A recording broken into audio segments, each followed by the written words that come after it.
avions Julien Marcel qui était venu nous rafraîchir à propos du droit des usagers de la loi 2002.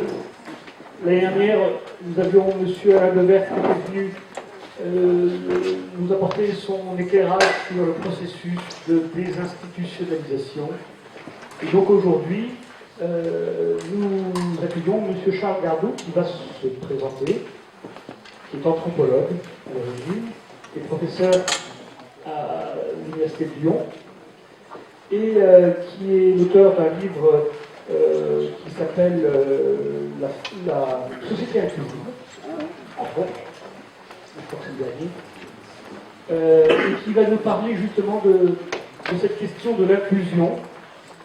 Voilà, donc je vais lui laisser la parole, et puis il va se présenter, et puis il va nous faire sa présentation. Voilà, bon après-midi.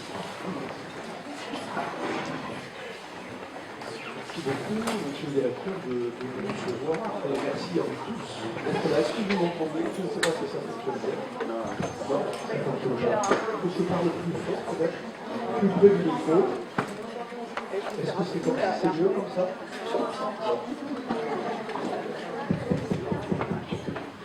Voilà. Donc, ça.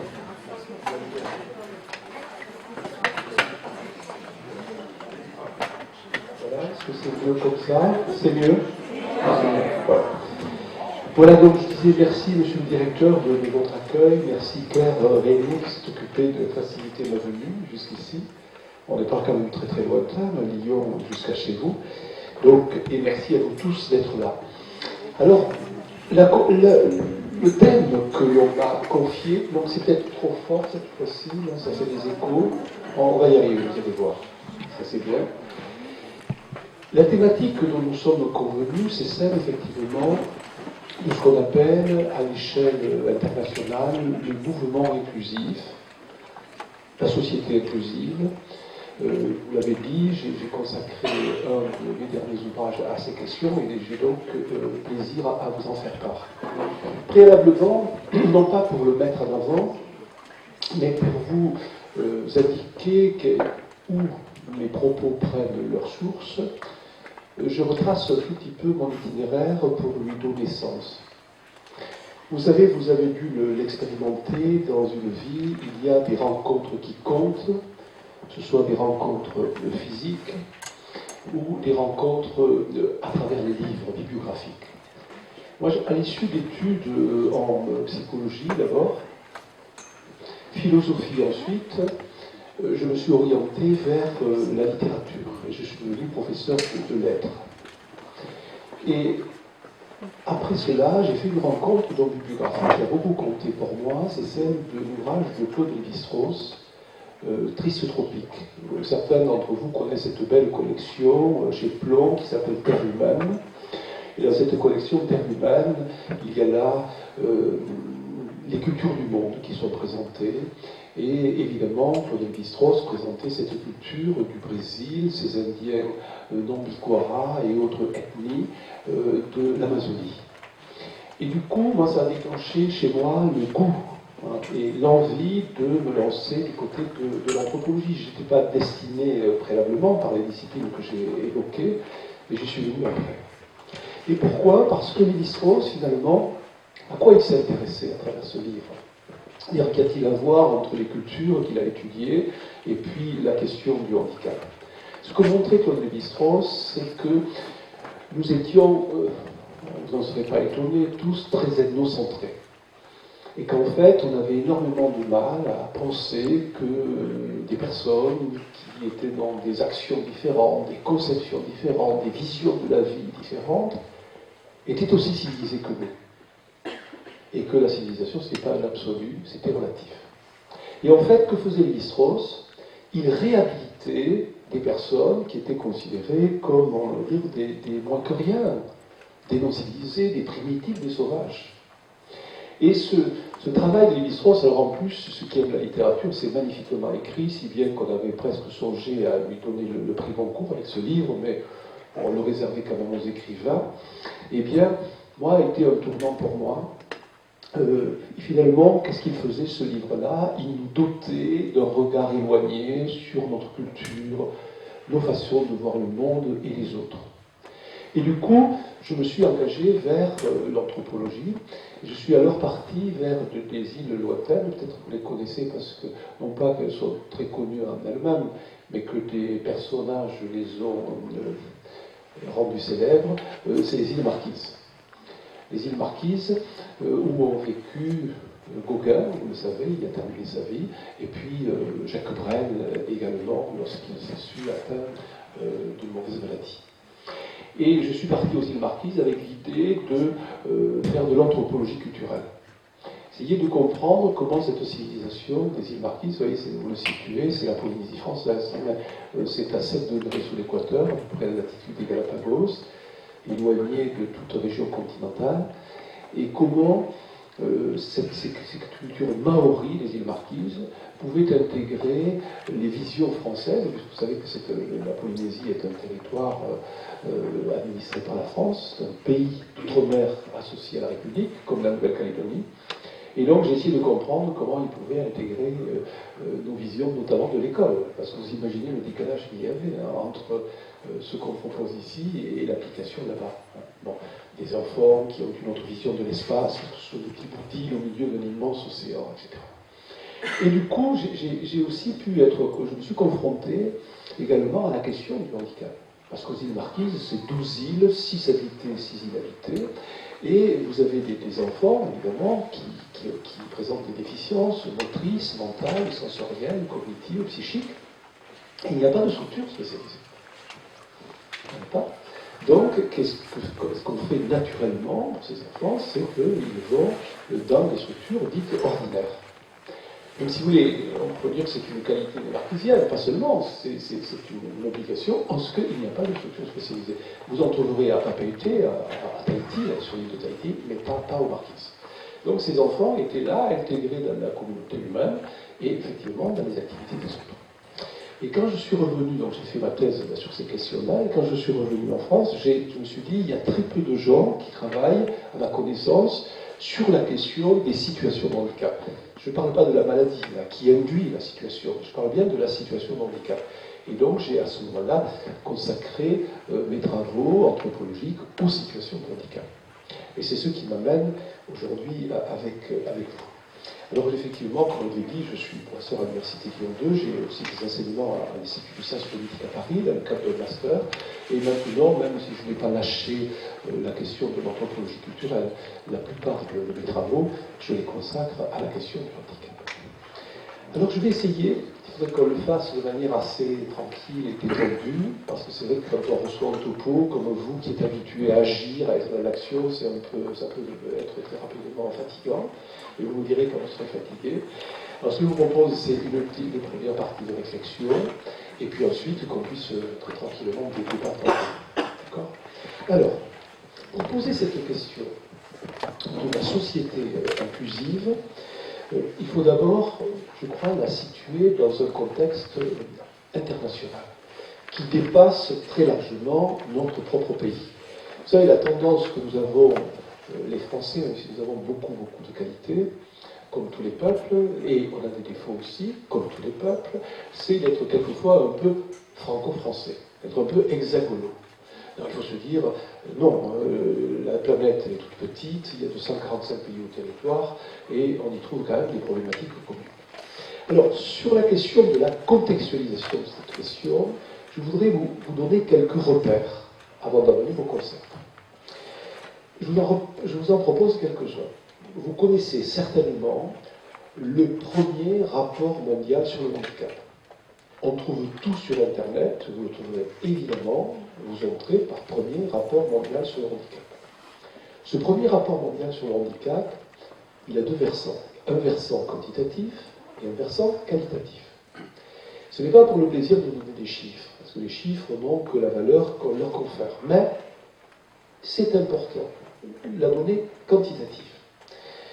Ce rapport mondial, qui a été co-signé par l'Organisation mondiale de la santé, l'OMS, et aussi par la Banque mondiale, est un rapport objectivant.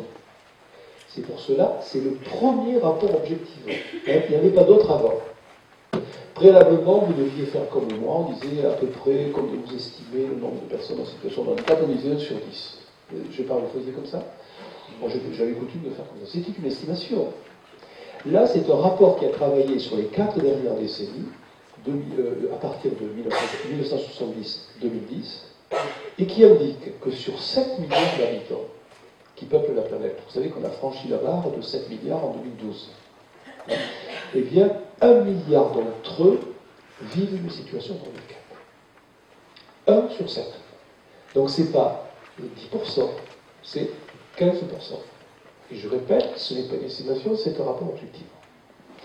Ce chiffre, comme je dis, n'a que la valeur qu'on lui donne. Ce n'est pas simplement se dire 1 sur 7, ça y est, je sais, ça. C'est autre chose. C'est se dire, c'est des visages qui apparaissent à nous, dans les cultures du monde. Voilà, des visages de personnes qui vivent des situations compliquées, il y a des déficiences. Et c'est aussi la famille. C'est aussi les parents, c'est aussi les fratries, c'est aussi les compagnes, les compagnons, etc. Et puis, les gens qui les accompagnent. On peut considérer à partir de là que pratiquement 1/3 de l'humanité est touché directement ou indirectement par cette question de handicap. 1/3. Quand je dis indirectement, c'est un mauvais mot, parce que les parents, bien sûr qu'ils ne vivent pas le handicap dans leur corps, mais vous le savez, ils le vivent au quotidien. Bon. Donc, c'est énorme, c'est beaucoup. Donc, qu'est-ce qu'on ne peut pas considérer, moi je vais insister beaucoup sur cela avec vous, on ne peut plus considérer, faute d'être dans des pensées archaïques, que la question du handicap, c'est une question des marges. C'est une question centrale. C'est pas une petite population très homéopathique en nombre qui circule sur le trottoir d'en face, sur celui où on ne va jamais. C'est pas ça. C'est une question centrale. Si vous voulez, ça replace la question du handicap au centre d'une humanité commune. Alors, c'est pas une morale, ça, c'est des morales, personne ne les entend, tout le monde s'en fout. C'est un constat, c'est central dans la condition humaine. C'est-à-dire la blessure est centrale dans la condition humaine. Et ce rapport nous le dit. Or, deuxième versant du rapport, vous en trouverez une version en anglais complète et vous en trouverez un abstract en français que vous pourrez facilement utiliser.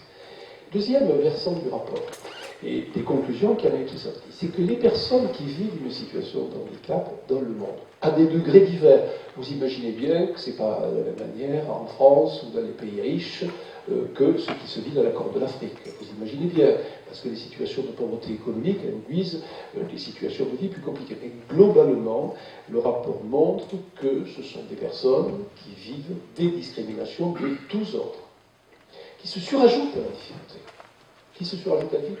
En discrimination dans l'accès à l'école, dans l'accès à l'université, dans l'accès aux lieux professionnels, aux loisirs, au sport, aux lieux de culture, et que les chances qu'ils ont donc d'accéder à une vie affective, familiale, se trouvent également minorées.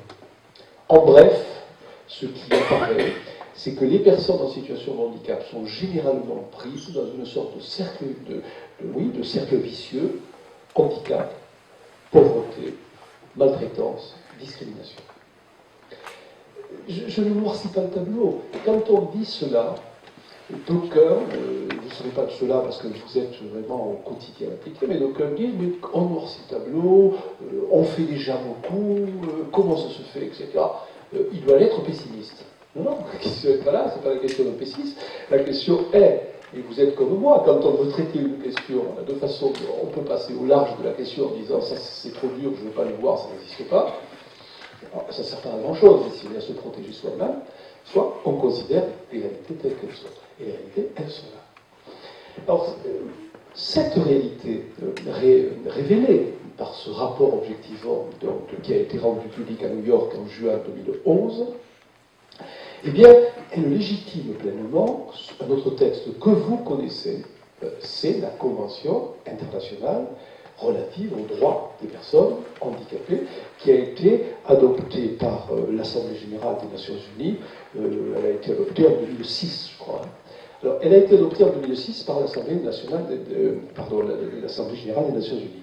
Et proposer cette convention à signature et à ratification à l'ensemble des pays, notamment les pays adhérents à l'ONU. Je crois qu'il y en a 199 qui adhèrent. Alors, les pays avaient plusieurs choix. Pourquoi cette convention? Tout simplement parce que, ce que je disais tout à l'heure est objectif, ces personnes se voient privées de droits, donc que font les Nations Unies? On rajoute une convention pour les droits. Ce qui a été fait d'ailleurs pour l'enfant, ce qui a été fait aussi pour la condition des femmes notamment. C'est d'ailleurs assez intéressant de s'arrêter un instant là-dessus, c'est-à-dire qu'on se rend compte qu'il y a une déclaration universelle des droits de l'homme et qu'elle n'est quand même pas si universelle que ça. Parce que pour l'enfant, il faut le redire, pour les femmes, il faut le redire, pour les personnes en situation de handicap, etc., etc. Donc cette convention, la France l'a signée et ratifiée, y compris avec son protocole facultatif qui suppose une sorte de coercition en termes d'application. Par ailleurs, donc deux premiers repères. Troisième repère,